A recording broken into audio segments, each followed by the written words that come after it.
Hello, VGHL, and welcome to the podcast. How are you guys doing this evening? I know it's been a couple seasons, but we are back and ready now to begin this preseason podcast.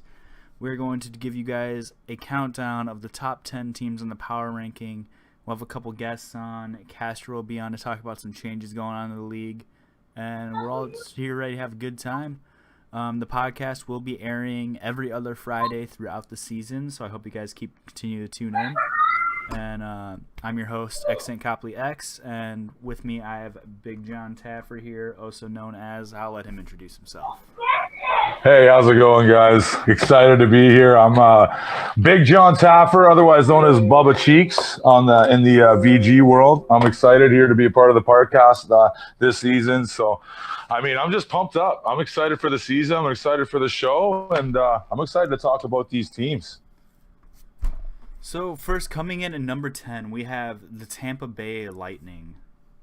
Don't hesitate to have some fun in the chat there. We can interact with you guys throughout the show. So feel free to just have a ball out there as we go through the Tampa Bay Lightning. This is one team I actually know pretty well, even though I've been away for a while. Thanks for that follow, Puck HD, by the way. So we got Execution and Dr. Wally running again. They're both two guys been around for quite a while now. Solid all-around guys and players both. And to make mention too is the amount of time that these guys put in together outside of the game. They are together nonstop. When you mention X and Wally, you think Peanut Butter and Jay. These guys spend so much time together. You always see them play together, and that makes a difference, I think. Yeah, looks like they have MTL Core coming back to play that right wing. I know he's absolutely solid. They got Matthews there at C right D, 3.5 mil. Grizzly Shields coming back. He's going to be a big boost to Wally on D. They have great chemistry together, and all around looks like a pretty solid team as long as they can compete in net there. I don't know about Ultimatum too much. Yeah, I was looking into Ultimatum. Last year he spent his time with Arizona. He had put in 39 games, had 125 goals against them, and his save percentage was around 783. Okay. Now, who I do know actually is someone who I know personally, and I'm going to be as unbiased as I can. But if I was going to be a betting man on who's going to be starting between the pipes for Tampa this year, I think it's going to be the Savage Payne.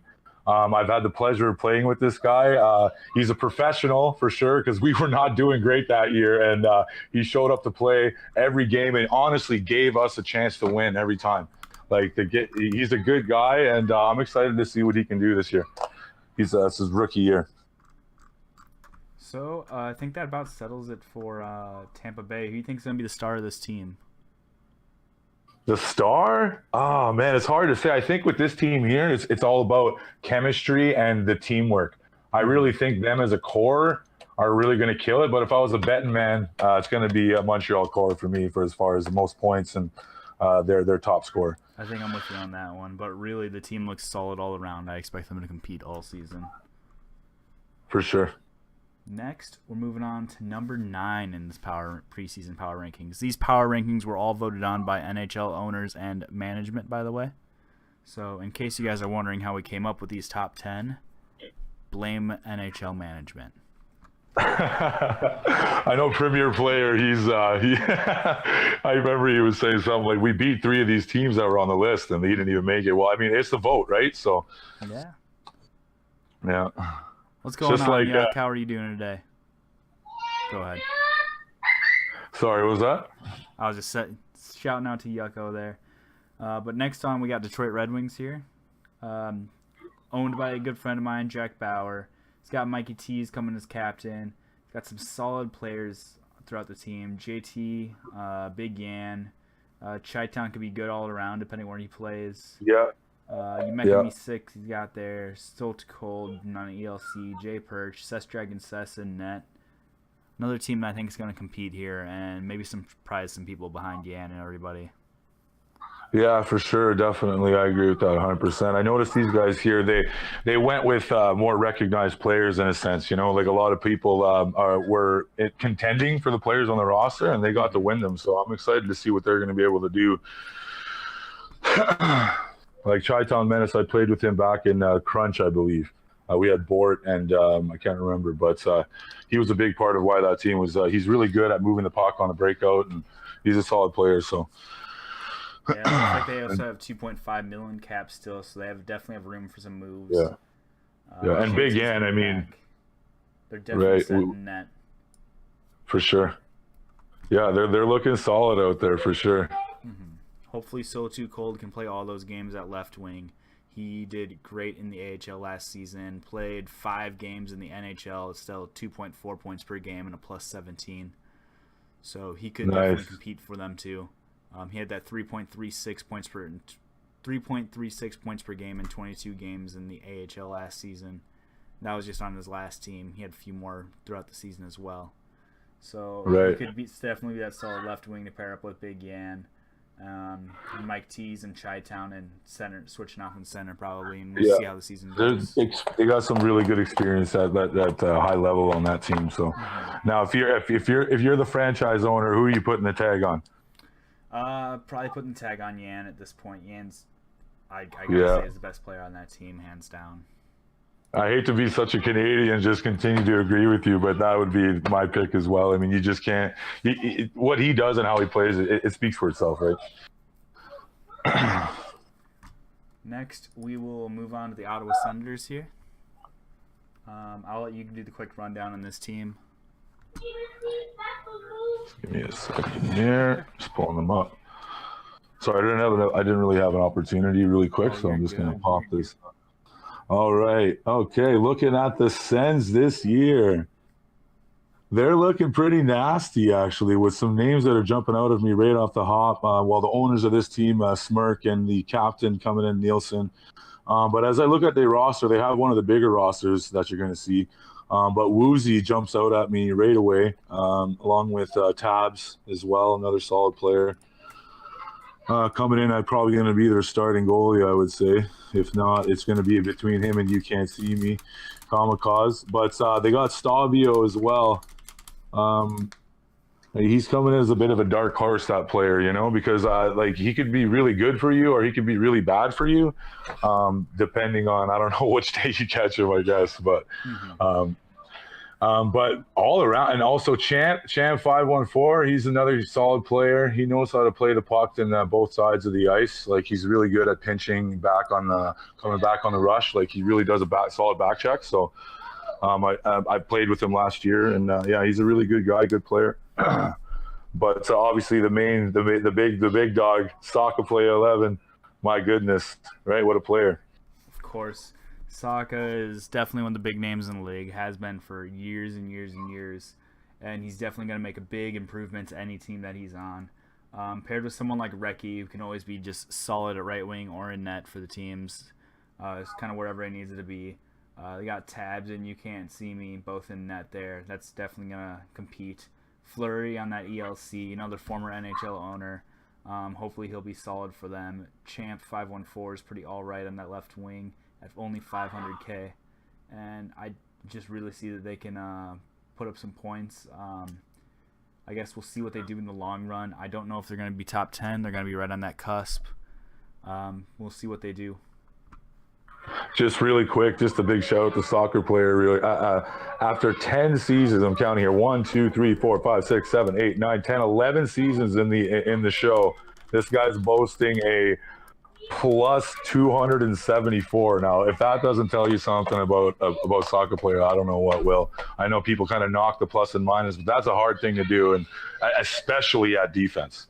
So that's super impressive. Next on, we're moving to the Vegas Golden Knights here. Still owned by Malkin, the statistician, as his captain. What can we go about this team? We got Patrick's on fire at left wing. Prodigy to Legend on left wing at 8 mil there. Kimmel Perez left D at only 500K. Carbor in net for 1.25. Graham Scott right D at 1.875. What else you got? I'm just pulling up right now. What I got for sure is the thumbs on Malkin. and Scred as well is a beast. Like, these are just solid guys. Like, these are the kind of guys that, like, and that you say fucking EA on. I'm sorry, but I don't know if I'm allowed to swear, but these are the guys that make you blame the game. It's like that's not like what the things they can do and that are really special, and I can't say enough. Like I've seen them do some crazy stuff anyway. Absolutely. And like Wolf 29 is a really good player, man. Like he's an awesome player. Like they're looking dangerous. Their offensive power, as I'm looking here, it's looking pretty nasty, really. Like they are going to give any team they come across, they're going to give them a headache. If you're not bringing your A game that night or your best guys, then get ready to be doing a lot of swearing. Absolutely. Another team I think is going to be, I'd say maybe number 8 would be my rankings if I had to give it to someone. They're going to be there. They might have to make some moves to make that jump up to the next tier. They're pretty tight on cap, so just under $1 million available. So we'll see what they can do throughout the season here. Then we'll move on to the next team. Number 6, we have the New Jersey Devils. Ali returning as owner. Tarasenko is the captain. It's a pretty big punch right there at C right wing. Absolutely. Yeah, Bergeron in net. I'm a doer, Steel City fan. Pope Skill also in net. Nocturnal Turtle. TNT on right wing is just a solid utility player returning on that 2-year. Hyper D I haven't heard of. He's got the $3.125 million. You have any insight on him? I actually don't. I don't know anything about him, and so obviously they know something that we don't. But who does jump out at me is actually Nocturnal Turtle. That guy's a solid goalie, man. Like he can make some crazy saves that goalies shouldn't be able to make, and so that's exciting for them. And obviously, like you already mentioned, their captain this year, Senko, coming in hot. That guy's a stud. He's just a beast. I can't really, like I said, man, I hate to kind of repeat myself, but he's one of those guys that when you're playing against them, EA is the worst thing ever in the world. But when you're playing with them, you're nothing but smiles and just loving the game, right? And that's the kind of impact player he is. And, every team needs that, And he's also a solid guy too. So it's because there's another thing too. It teeters on a line, right, of talent and I hate to I'm not ego really, right? Sometimes it gets a little out of control, and then that really good player might actually end up hurting your team, with negativity. It's like it only takes one drop of chocolate syrup to take a pure glass of milk and turn it into a chocolate milk, right? That's all it takes, and it spreads quick. So it's good to have anytime you can have talent and have a guy who's just a stand-up dude. That's an impact player, man. That's the one you put your tag on, right? Absolutely. And I do got our next guest, Dparans, chiming in on Hyper D here, saying he's a solid West player. I pulled his stats up here. Averaged about 2.6 points per game with a plus 12 in 21 games in the NHL last season.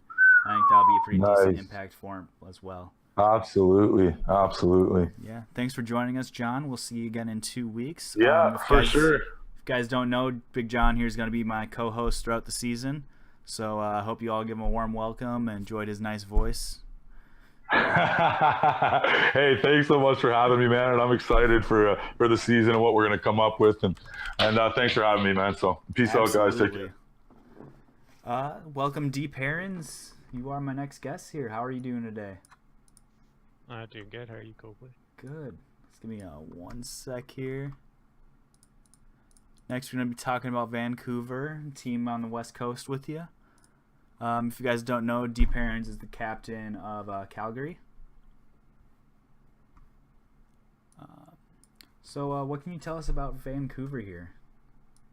Well, first, I was pretty disappointed to see Gary, aka Canada's game, get stuck in our already pretty stacked Pacific Division. Mm-hmm. And obviously bringing along a guy like Gustav, who's a really good forward, bit underrated in some circles, but he's a good two-way player. He can perform with anyone, and I knew it was going to be a pretty good management duo, and they built a pretty good team here. Absolutely. I see they have Sabres 2019 at only $500K. Can you tell me a bit about Death Clown 27? I'm not too sure on him yet.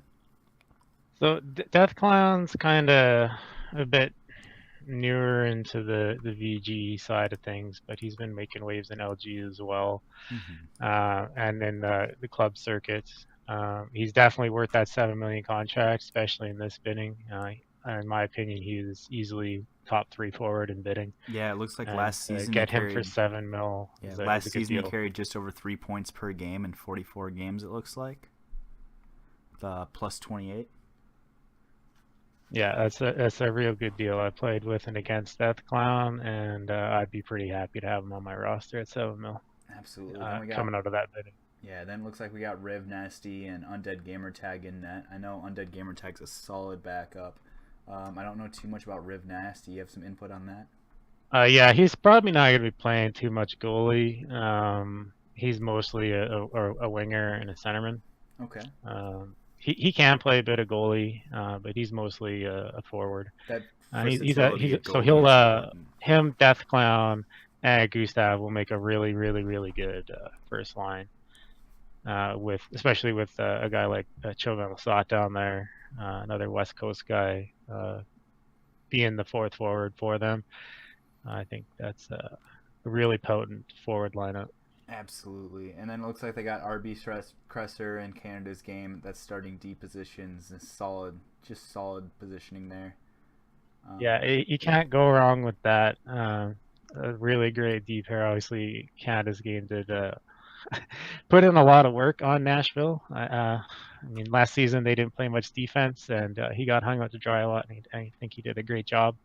Him and Cresser with a bit less run and gun forward lineup here on Vancouver than Nashville had. I think they're a really dangerous team, and I don't see them losing in the first round. Absolutely. I can see why they're top 5 here. So I guess we'll have to give it to Death Clown as probably the top player in that team, along with Gustav there, and I think they'll be a solid pairing. Yeah, it's tough. It'd be tough to pick between Death Clown and Gustav, because Gustav is the center, and that's a bit more important. Especially they do have just over game. $2 million remaining cap as well. That extra roster spot, they have a little bit of ability to make some moves too if they need it. So we'll see what they do throughout the season here. Yeah, the one weakness I would say that they have is maybe their depth isn't as good as some of the other top teams, but their top 5 skaters are just really great, and then they got Choban as depth forward. But it's kind of gonna look like goaltending by committee, and when Cresser and Gary aren't around, we'll see how that works out for a little bit. They definitely have room to make moves, so we'll see how they do it. Next, we'll move on to your team, Calgary here. What can you tell us about you guys? Well, Akon and I kind of talked briefly last season about what we would do if Vibes chose to not come back after, what happened last season. He wasn't too happy, and so obviously he decided not to come back, and so Akon and I decided to take over the team together with kind of the goal of bringing back the same guys we had last season. Okay. So as like anyone who's familiar with our team last season can see, it's basically the same, with the big notable omission being Jay Dragoon, who unfortunately I had to trade to get some extra re-signs done. Yep. Who you'll be talking about his team soon, I think Philly. That's the one. Yes, I will be. Yeah. Greek is not in Detroit anymore. He's on Philly. So, for us, I only needed 2 spots coming into bidding. I got everyone else on re-signs or through the draft. Okay. Draft I was really happy with. The 2 guys that I wanted, I got both of them, being Snipe Shoddy, our goalie, and JL Aiden, who's going to start in the AHL. And then him and Buffalo Mick are going to get swapped once he gets his 20 games, and we'll be reuniting Buffalo Mick with his AHL owner from last season, Cosmo. So they're happy about that, and we're swapping, 2 good D-men for each other at basically the same cap hit once we ELC JLA. So sounds like a solid plan. So we're pretty set. Yeah, so you got Vish returning there. Absolutely a solid centerman and right D both. Yeah, Vish is a great. I mean, his contract's expensive, but he was definitely worth being on that 2 season. He's a guy who can play anywhere on the ice, both hands, left wing, right wing, center, right D. He did it all for us last season. And Corsi at that right wing G slot, as long as he keeps the penalty minutes down. I know that's always been an issue with him throughout the years. Yeah, I mean, I spent a bit on Corsi there, 3.5 mil, but the way I kind of looked at it is that's just Vibes' 3.5 mil from last season. So, Yep. can't I should get more out of that. Sean 88's pretty solid on that one, only 1.125 mil. You got Go Mark on left wing coming back at that 2.813. Can you tell me a little bit about Ice AJ? I don't know too much about him. So Ice AJ, again, another West Coast player. He played right D with me pretty much every game last season that we could. We got a good bit of chemistry as a result of that, and we decided to throw the franchise tag on him as that was the best way to kind of keep the roster together. And so he'll be my D partner for the majority of the time until JLA comes up, and then it'll kind of be a bit more of a split, and he'll also be filling in the net a little. Sounds good to me. Well, thank you for coming on. I'm going to bring my next guest on here, and hopefully we'll see you a few more times throughout this season. Yeah, all right. Good luck. Later.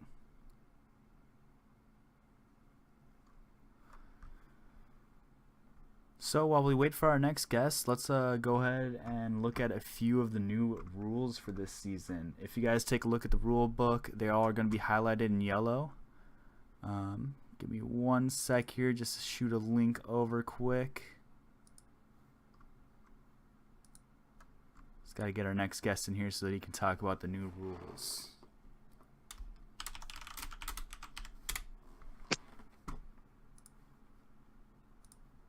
Welcome, Castro. How are you doing today? Not too bad. How's it going, Copley? How's it going, Bubba? Bubba here? is off for the rest of the podcast. Oh, okay. Shame. So So how's it going? good. I got a few questions for you on some of the new rules. Let me pull them up here. Straight to business, huh? Yeah, why not? First, we're going to start out with How's it- 2.38.8 because that was added back into the rule book. All right, give me an overview. What is that one? That is, management may speak to a player regarding the matters in 2.37 if granted permission by a member of the player's management team. Yeah, so this is one that we've had for a while, but for some reason it was omitted from the past few seasons. So, I mean, it went back to a rule that everybody knew about and we advised on, but for some reason it just wasn't there. So we added it back in, basically allowing teams to request permission from management to speak to a player before trading for them. Mm-hmm. So, I mean, it's something that we highly advise managers always to do because, why take anything to chance? Yep. So yeah, it's just one of those kind of like maintenance type things that we did. Yeah, absolutely. Next, we're going to talk about 3.2.12. So let me pull it up here Yes. so that everyone can see. This is the change that PHL players need to play 15 regular season games this season. Yeah, so that was a rule that we enforced, I'd say roughly mid-season last season. And so the issue was, there was a lot of hype leading up to last season. We crushed like all of our statistics online, like all of our numbers were huge. And then the game came out and it was pretty bad. So the turnover rate, blacklist rate was then the highest we've ever seen it. Tons of people quitting. So the graduation suffered quite a bit. So we needed a way to help replenish the market quickly. And so we're still in kind of damage control this season to get the AHL a little bit stabilized. So we kept it at that graduation limit. Absolutely. It's been unfortunate too because like we have a ton of players that have signed up looking to play. The PHL could easily fill 50 teams if we needed to. Mm-hmm. But we always struggle to get the players interested in being owners, new time players. So it's tough to fill all those spots, and then the players end up suffering. So we're working on some ideas maybe on how to balance that out to get more players in and more players up. Next, we will talk about the new 3.5 rules, all the new lineup and availability tools. Yeah, so everybody knows the lineup tool was released last season, so it's kind of like its test run season. So we were very transparent with everybody and said, look, this new tool is something that's highly requested for quite a while. In the beginning, it wasn't requested because everybody liked the VG way of playing where, no position locks and no restrictions on players, and people could just, pick up the game, and if they were around, they could play with their teams. And it's been like that for almost a decade. So when we introduced this, we knew that it was a strong tool, and it was a good way to keep communication lines open, not just between player and manager, but also for staff to assist us in having a better picture of like who's showing up and who's inactive, and like keeping track of everything. So because it was let's say the beta launch of the lineup tool, we basically went 50-50 on how it would be implemented so that it wasn't a huge pain point for everybody, but we made it clear that after the test season it would be in full force. So that's kind of where we're headed this season, that you've had a season to mess around with it, get used to it, see how it works, and now it's required that your players sign up every week or they can't play. And I mean, I've restructured the user experience around the tool so that it's really easy to get to. It's built into your little player menu in the top right corner of the header. You're just 2 clicks and you're there. Yeah, Absolutely. we're hoping everybody remembers.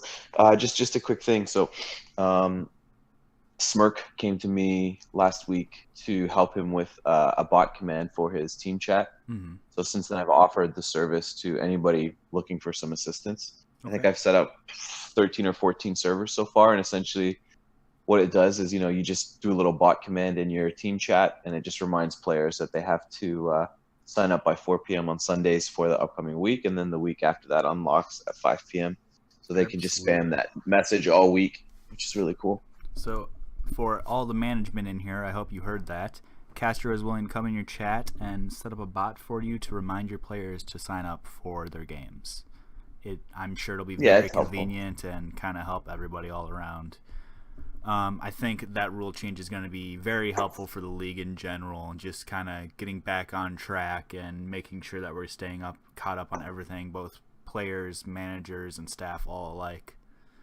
Well, I mean, behind the scenes, what the what the managers and the players don't see is that we've also, as we're beefing up the kind of front end experience to the end user, to players and managers, there's a layer behind that for the staff, which basically, like, we can see, okay, who's sent a request and how many times were they told to play but then told not to play, like, how many changes were made by the manager to the lineup, how many games did they play in that week, and if they played, did they send a request or were they on IR? Like, there's a whole bunch of tracking in the background for staff to really help us kind of understand in some of those tough situations where we've got an inactive claim or something going on where a player goes to the PA, says they're not getting scheduled. Well, now the staff can head back there and say, okay, well, let's take a look at this entire journey that the player's gone through and where maybe something could have gone wrong. Helps us just connect the dots a little bit better and make the experience better for everybody. Absolutely. Let's move on to Rule 4.1.9. And that rule is teams may name a second assistant captain after the off-season bidding period. This captain will have limited access to management privileges and can be removed or traded without consequence. Yeah, so this is a fun one. This is something I know it's been in discussions for years. Yeah, like you remember this has come up. It's been quite a hot topic.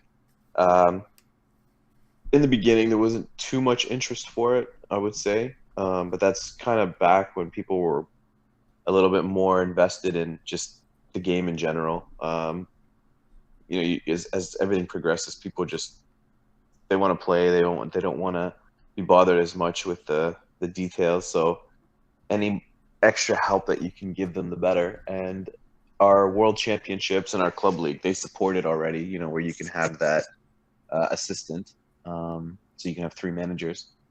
But this one was a little bit tricky because we needed to have something that was flexible, quick, and also limited in terms of what they could do. So I'm sure a lot of you on the management side, and especially the staff side as well, you probably noticed that the feature quietly went live over the weekend, or actually a little bit later, like on Monday. So now the managers actually have full control. There's no need for MCP. It's built right into your button logic. And essentially what it does is when you pick someone on your team, so if you're NHL, it would be an NHL contract. you have the option now with your buttons to promote them to AC2. Essentially what that does is it keeps them as a player, but it upgrades all of their access so that they can access certain areas of MCP just for the small stuff like reschedules and forfeit reports, but they can also edit the game stats. And then if you're moving the players, you can demote them, you can promote them again, you can promote somebody else. And then when they get shifted to a different team, they lose that AC2. Absolutely. Let's move on to the new roster sizes. I know AHL is back down to 10 to 13 this season, correct? Correct. And that's 4.4.2 for you guys looking at the rule book. And it looks like the PHL changed as well, maximum of 15 players. Yeah, PHL came down 1, AHL came down 1. Okay. So it's just a way to try and balance out how many players are on a team, what kind of assets teams can utilize, but also helping us with the turnover rate so we can get more guys graduated, more guys on teams, and make more guys available in free agency. And finally, let's look at Rule 4.7.3 here. That's the one String wanted to look at most. All reschedules must be posted by the team that caused the reschedule within 24 hours of the original game time. The opposing captain must agree to a rescheduled time and date within 48 hours of the original game time. In the reschedule topic in the manager control panel, if teams cannot agree within 48 hours of the original game time, the game is automatically assigned to the latest available reschedule slot available to both teams. And it looks like that's the big change there. Along with automatic reschedule slots appear in the week following the original scheduled game and are assigned in the following order: Wednesday at 8:30, Tuesday at 10:30, Tuesday at 9:30, Monday at 8:30. Yeah, so again, you being around for so long and being part of like top level staff, reschedules are always a pretty hot topic and a sticky situation sometimes because there's a bunch of angles to reschedules. There's the view that we should just get rid of them completely, and I've sometimes been in agreement with that. But if last season taught us anything, it's that when things go really, really wrong, you need some kind of firewall and some kind of safety net to help everyone out. So people who have kind of been happy with reschedules have also said, reschedules should be posted by a certain time and teams shouldn't be able to have 24 hours to come back and say, I need a reschedule now, and they no-showed. But the argument there is if we have a reschedule, then it's a reschedule and it needs to be open because emergencies can happen at any time. Can people abuse that? Sure. But because of that freedom, we saw what happened last year, which was basically worst case scenario, where we saw if something really goes wrong, what happens to the reschedule system. And it became a massive nightmare for everybody because the game being broken, because players quitting, because whatever the reasons, just struggled. And then the freedom going back and forth, player team to team, there was a lot of situations where people come to the league and they're like, listen, I want to reschedule, the team won't agree. And the other team says, well, I can only play this time. I can only play this time. So we used our learnings from, let's say, the original club league where we had open schedules completely. And on paper, it sounded great. And even the people signing up thought it was great. And it was a failure. No one could understand a way to communicate with each other and make these agreements, even though there was limited restriction. So then we added some restriction. And then we used our knowledge from how we run the playoffs and how we have the set reschedule structure there. So the playoff one is really strict. So one of the options we were going to go for the regular season was the same thing. And that's why you see the structure of the league appointed reschedules. So it was going to go completely in that direction where once you reschedule a game, depending on when it was rescheduled, there would be no 24-48 initial agreement phase. It would be directly, okay, if the game was rescheduled on this date, you can only play it on this date. But overall, staff kind of felt that maybe that was a bit too aggressive for now. So we still left in the initial, let's say, communication window. But then if after that it's dead, then the staff steps in and enforces the 4 states. Absolutely. Well, thank you for coming on, Castro. Is there anything you'd like to mention before we move on here?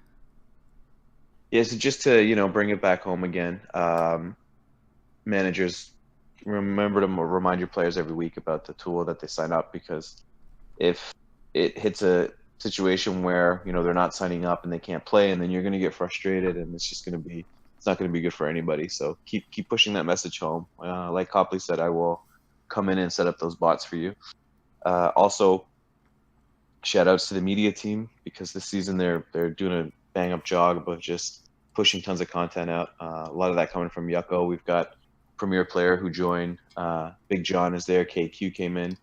Really, really powerful team. You're going to be seeing a lot of official news, but you're also going to be seeing a lot of MVG stories this season, which is really nice, because that's a feature that we've made available to the community for quite some time. But I think people are, I don't know, scared to use it, or they're just not as invested as they used to be way back in the day. So that tool is there for everybody. Your stories get featured.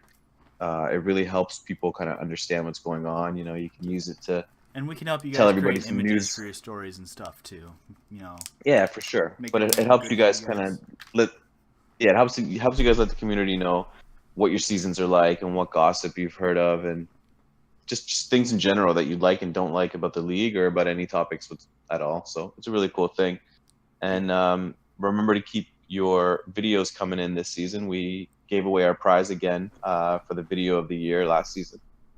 The Freak Show one with that Riv Nasty dirty goal that he posted. So every week, upload your best hits, best goals, and best saves of the week using the proper category, and one winner gets selected at the end of the season for a prize. But every week we feature a new video on the home pages. So, yeah. Yeah, and I just have to mention one thing before you head out here. Don't hesitate to come to myself or Castro or Yucko or probably Scows as well. If you want something reviewed on one of our stories or something that you want to post, we can read through them with you. We can help you get images or ideas for it. If you want to write, come to us. We'll help you find something to write. We'll help you with whatever you need, as long as you want to create content. That's what matters. Yeah, and I mean, all your stuff gets proper exposure too. It gets posted straight to the site, like I said, straight to the MBG stories section. But more importantly, it also gets blasted across all of our social media channels, which is really nice. Well, thank you for having me, or thank you for being on here, Castro, and hopefully we'll see you throughout the season here. Yeah, thanks for having me, and congrats on coming back. It's been a while since I think one season you took off. Season 14 or 15. I think season 14 was my last one. Okay, so it's been a while. So it's nice to have the show back, because I know a lot of people used to really like tuning into this, especially to the replays, to listen to what you had to say. Yeah, we got and 30 best of people luck on to right you now. and John. Yeah, best of luck to you and Big John, and hope everything goes smoothly. Absolutely. All right, have a good All night. right, take care, man. Get back to sleep. You too. Yeah, bye. Well, now I'll welcome my next guest for the last 3 of the power rankings here. Captain Clutch, owner of Buffalo, longtime VG owner here. How are you doing today? As long as he unmutes himself here in a second. He probably got bored of Castro and I. What's up, buddy? Hey, how are you doing? Long time no talk. Yeah. No. Yeah. So we got number 3 now, the Philadelphia Flyers. Greek Elite and Lindy moving over here. What do you think of this team?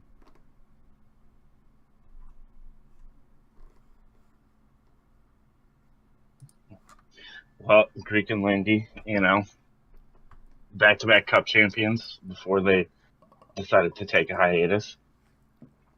They have a very similar team to what they had in those years in Detroit. Mm-hmm. I definitely see some big names on there, like Sales, You Got Wrecked, Titan, So, I mean, Dragoon is sky's mentioned the earlier limit. by Dparans. Do you know too much about Cooch39? I don't recognize this player. I have been away for too long. Any input on him? Hang on, Cop. You're good. Take your time. Pulling up his stats right now. Looked like he had 2.8 points per game in 44 games with Vancouver last season and a plus 35, and 6 games in their AHL team with 2.5 points per game and a plus 3. So that looked pretty solid all around for Cooch, being that franchise player right wing C for them, $2.933 mil. I know Tyden is an excellent center to pair with him, along with Geek Elite and Linda 94 there at that right wing, left wing. I think offensively it's a very solid team. I'm guessing You Got Wrecked is going to be their starting lefty all season. Jay Dragoon and Chad Kills in net. Sales is probably going to play some right D for them, I would guess. Sales is an excellent right D, for anyone that was not aware. I think they have a pretty solid all-around team. You have any input on this, Clutch?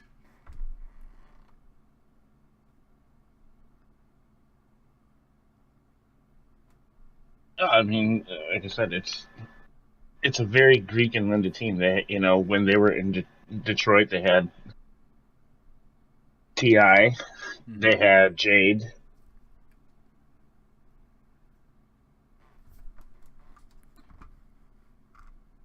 Yeah, So I nearly mean, $3 million cap remaining as it is well. a very similar team, and I think that they are offensively very solid. Mm-hmm. Who do you think the best player on this team is going to be throughout the season?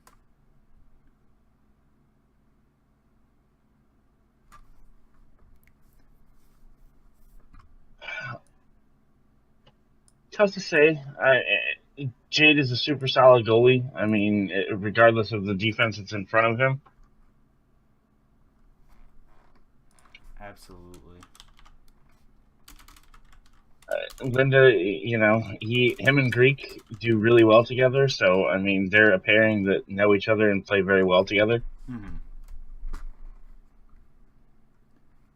Next, we're going to move on to number 2, the LA Kings, with owner Roller Pig and captain T. Mills. What's up?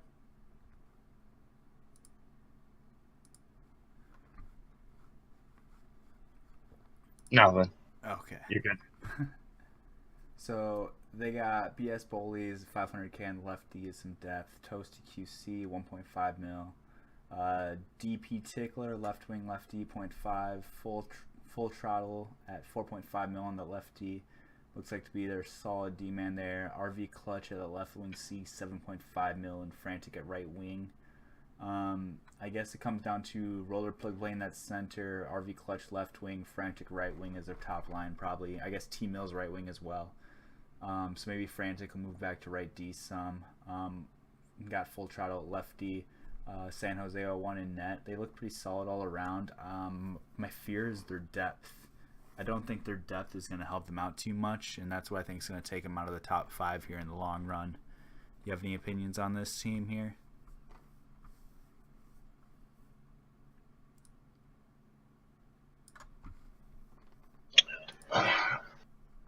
Truthfully, for me, the only weakness I see right now is right D. Mm-hmm. And that's why I'm thinking. Trottle's a solid D-man. Yeah. That's why I'm thinking maybe They Franklin's have going to move back there for 4 them. Or... good forwards. Their goaltending, between...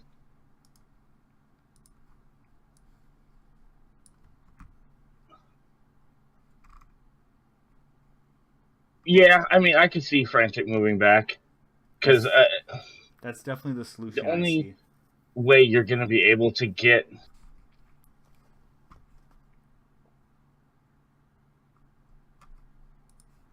Roller, Mills, and RV on the same line is if you move Frantic back. Mm-hmm. And that's really the only right D option that I see on the roster, unless Bacon Blitz is going to play over there and play up to par for all of that and everything.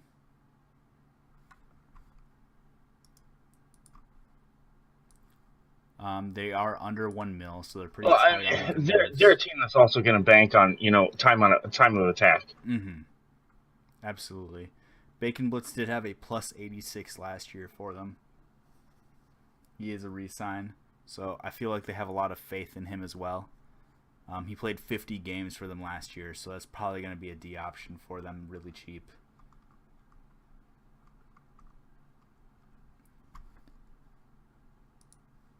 And then we can move Yeah, on and to go ahead. I mean, San Jose, former Vezina winner, Silent Cricket, also very good in net.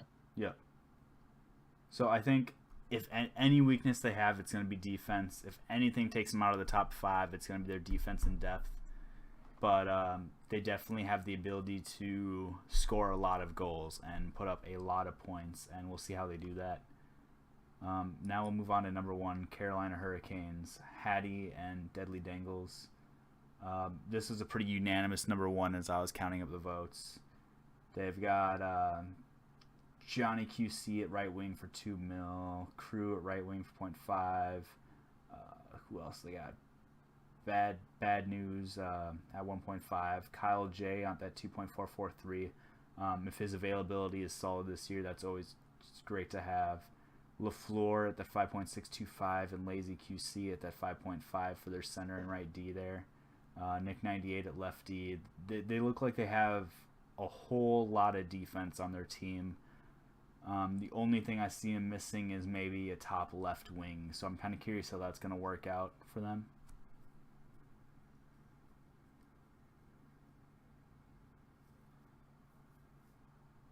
What do you think of Carolina? Yeah, that's interesting that you say that because, Hattie was in super talks with me about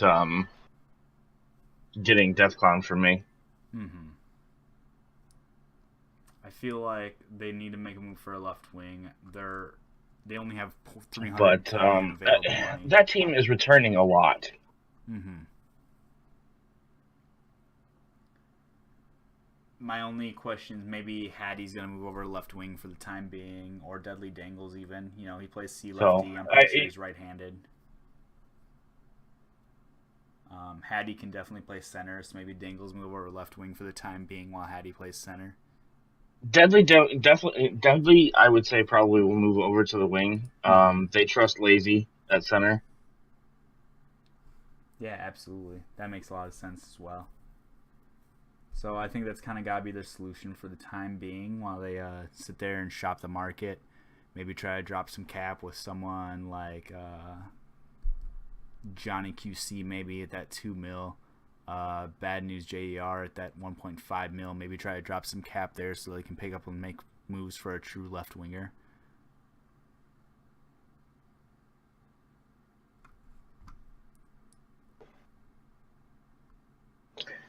Yeah, it also might be an addition by subtraction situation.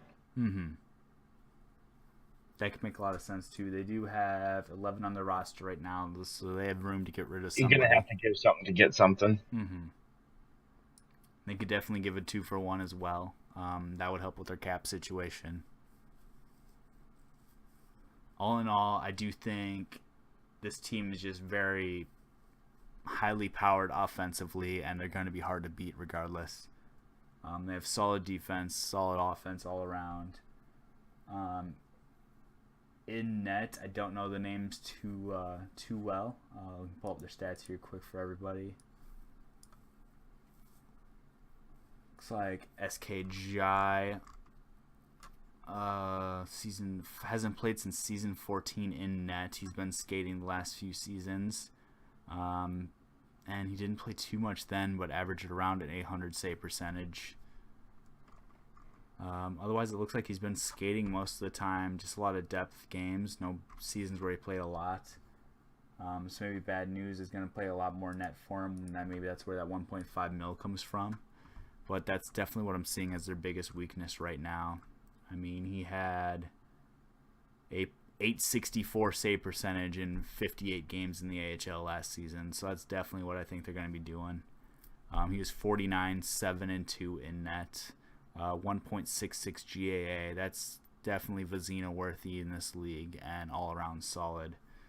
So as long as he can play 6 to 8 games a week for them, I think they're good in net, and we'll kind of see what they do throughout the season here. It's going to be curious to watch.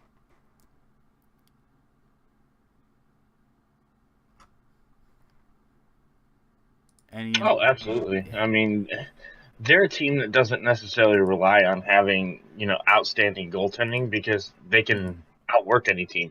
They're so skilled. Absolutely.